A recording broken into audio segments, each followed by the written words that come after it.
School के principal Aman ji के सामने प्रिया और संदीप आंखों में चिंता और तनाव के भाव लिए बैठ गए। आपके बेटे समीर को इस वक्त स्कूल में होना चाहिए, पर वह यहाँ नहीं है। पिछले 2 हफ्तों में उसने यह 5वीं छुट्टी की है। अमन जी ने बिना कोई भूमिका बांधे यह सूचना देकर उन दोनों को जोरदार झटका दिया। ऐसा कैसे हो सकता है? वह तो रोज सुबह तैयार होकर स्कूल जाने को घर से निकलता है। प्रिया की आंखों में फौरन हैरानी और उलझन के भाव उभरे। क्या वह रोज स्कूल बस में आपकी आंखों के सामने बैठता है? आजकल वह बस से नहीं बल्कि अपने दोस्त रवि के साथ कार से स्कूल आता है। आप दोनों रवि के बारे में क्या जानते हैं? यही कि उसके माता पिता दोनों आईटी कंपनी में अच्छी पोस्ट पर हैं। कुछ दिन पहले समीर से मैंने उसके पिछले टेस्ट में आए नंबर पूछे थे। मेरा अंदाजा है कि वह पढ़ने में ज़्यादा अच्छा नहीं है। इस बार जवाब संदीप ने दिया। अमन जी ने कुछ पलों की खामोशी के बाद गंभीर लहजे में उन्हें बताया, रवि के माता पिता बहुत दौलतमंद हैं। संदीप जी, मेरी नज़रों में वह एक बिगड़ा हुआ रईस ज़्यादा है। ट्यूशन के बल पर वह 12वीं कक्षा तक अपनी गाड़ी खींच ले जाएगा, पर उसके कभी अच्छे नंबर नहीं आएंगे। उसे अच्छे नंबर लाने की चिंता भी नहीं है, क्योंकि अपने माता पिता की गांव की जमीन के बल पर वह कोई डिग्री विदेश में जाकर ले लेगा। क्या समीर के लिए भी आप दोनों ने ऐसा ही कुछ सोच रखा है? उसे विदेश में पढ़ाने की हमारी औकात नहीं है सर। हमारी तो बड़े बाजार में गारमेंट की छोटी शॉप है। समीर के 10वीं कक्षा के बोर्ड में 88% आए थे, लेकिन इस साल वह पढ़ने में पिछड़ता जा रहा है। मुझे यह बताते हुए बहुत अफसोस हो रहा है कि वह आजकल गलत दोस्तों के साथ घूमने लगा है। क्या उसके ये नए गलत दोस्त भी स्कूल से गायब रहते हैं? जी हाँ सर। क्या आपको मालूम है कि ये सब इस वक्त कहाँ हैं? रवि के घर। जिस दिन भी आईपीएल मैच होता है, ये 4-5 लड़के स्कूल नहीं आते हैं। मुझे इनकी गलत आदतों की रिपोर्ट कल ही इनके एक साथी से मिली है। क्या आप दोनों ने समीर के अंदर ऐसा कोई बदलाव महसूस नहीं किया जो उसके यूं बिगड़ने की तरफ इशारा करता हो? प्रिया ने फौरन अपने बेटे की उनसे शिकायत की। आजकल वह काफी जिद्दी और झगड़ालू हो गया है। जरा सा डांटो तो फट पलट कर जवाब देता है। अपने दोस्तों की तारीफ करता है और उसे हर चीज बढ़िया और ब्रांडेड चाहिए। यूनिट टेस्ट में तो उसके नंबर कम आ ही रहे हैं। किसी भी किशोर के बिगड़ने के ये सब शुरुआती लक्षण हैं। ऑफिस के बाहर उसके दोस्त मोहित और कपिल के माता पिता बैठे हुए हैं। आप सब एक साथ रवि के घर जाइए और देखिए कि वहाँ क्या हो रहा है। कल सुबह आप दोनों समीर के साथ मुझसे मिलने आए। संदीप से मिलाने को हाथ बढ़ाकर प्रिंसिपल साहब ने मुलाकात समाप्त होने का इशारा कर दिया। आधे घंटे बाद सब लड़कों के माता पिता रवि के पिता के नए फ्लैट के अंदर थे।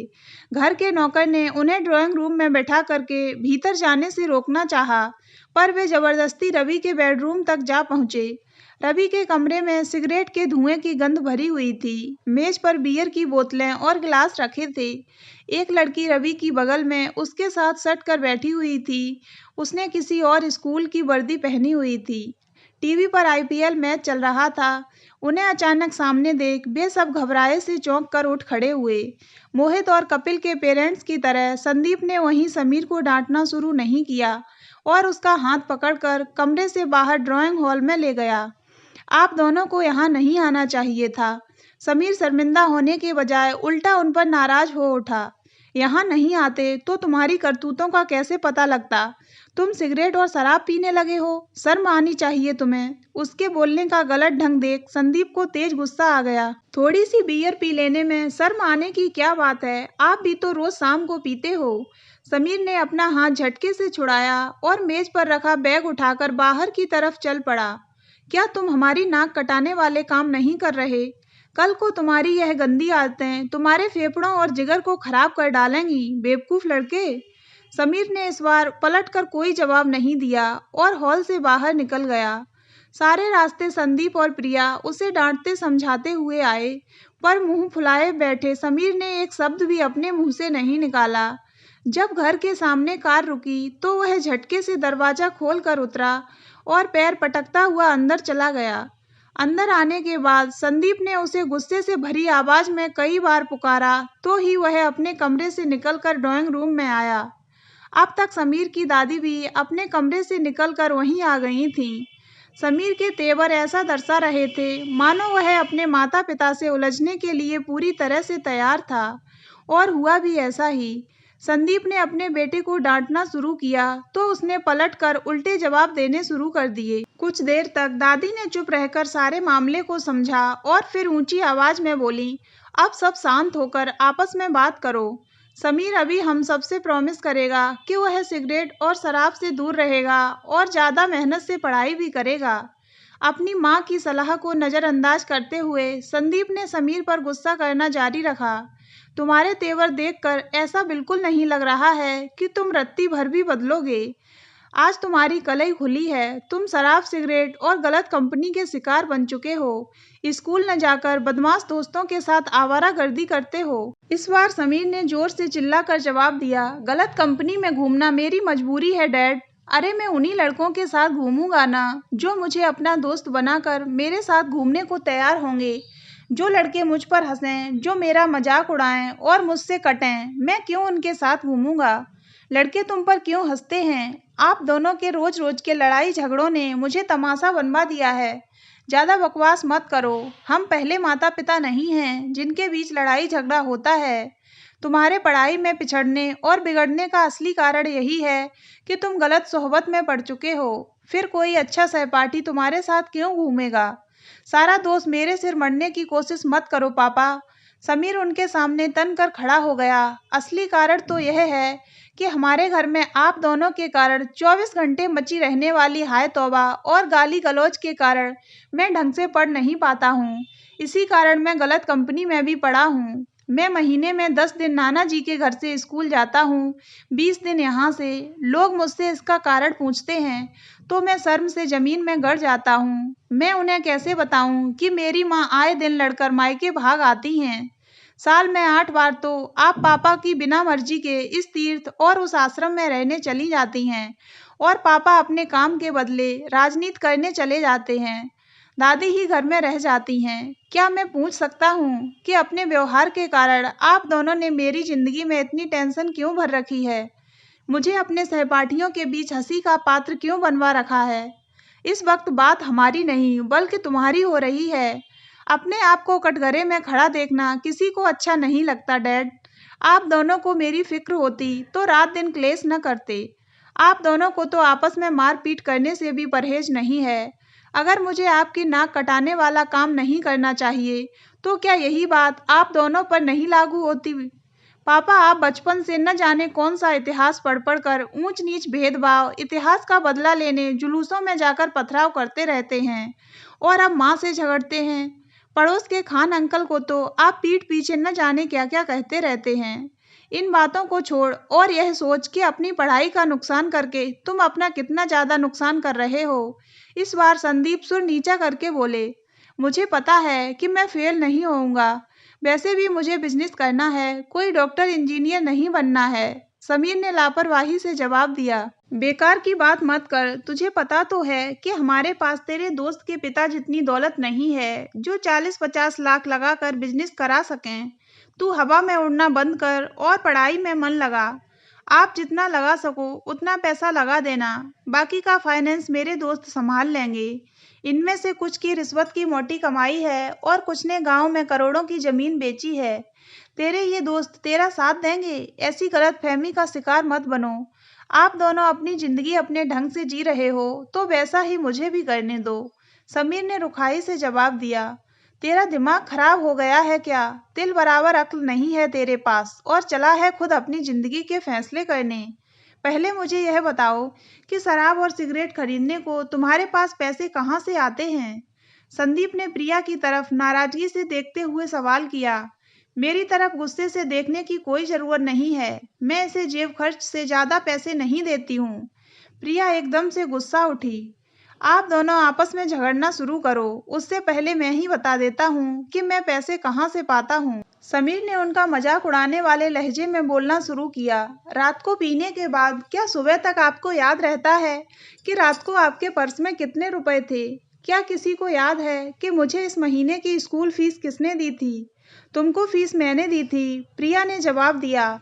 नहीं, मैंने दी थी, संदीप ने हर शब्द पर जोर देते हुए कहा। आप दोनों के अलावा दादी ने भी मुझे फीस दी थी। समीर के होंठों पर व्यंग भरी मुस्कान झलक उठी। इसने आकर बताया था कि फीस के पैसे खो गए हैं। यह बोला कि तुम पीटोगे, तो मैंने भी फीस दी थी। अरे शैतान, तू मुझसे भी झूठ बोलने लगा है। दादी ने पोते को गुस्से से घूरा। सॉरी दादी, आपसे तो मैंने रुपए अपने एक दोस्त की फीस भरने को लिए थे।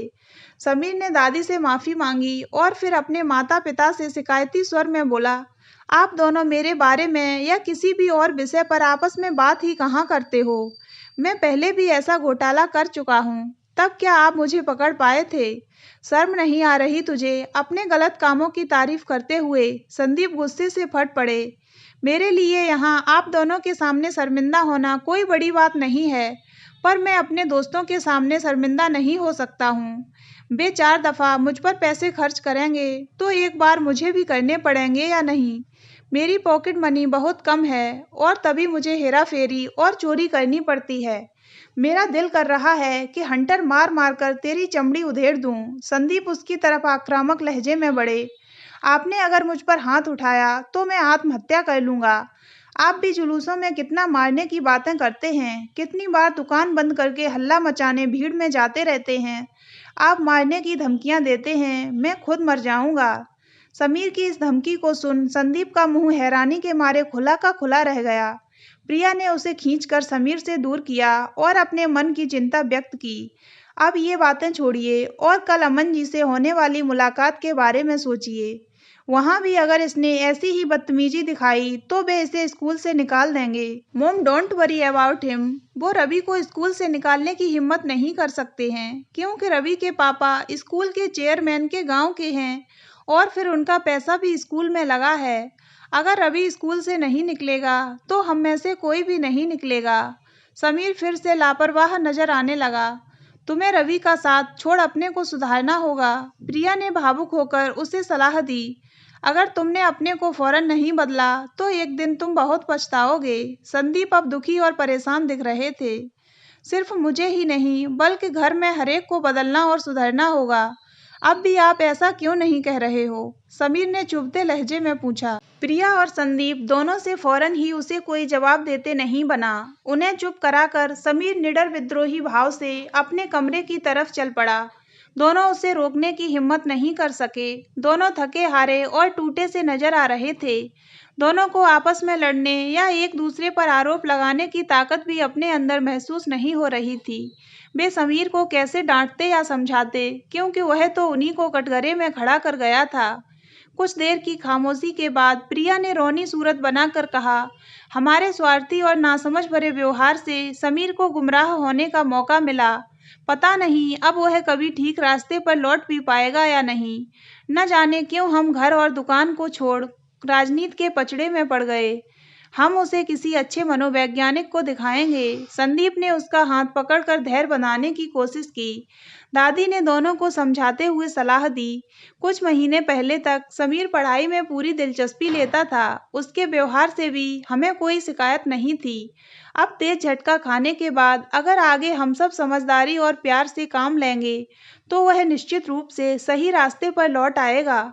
गलत व्यवहार की जड़ें अभी उसके मन में ज़्यादा गहरी नहीं गई हैं।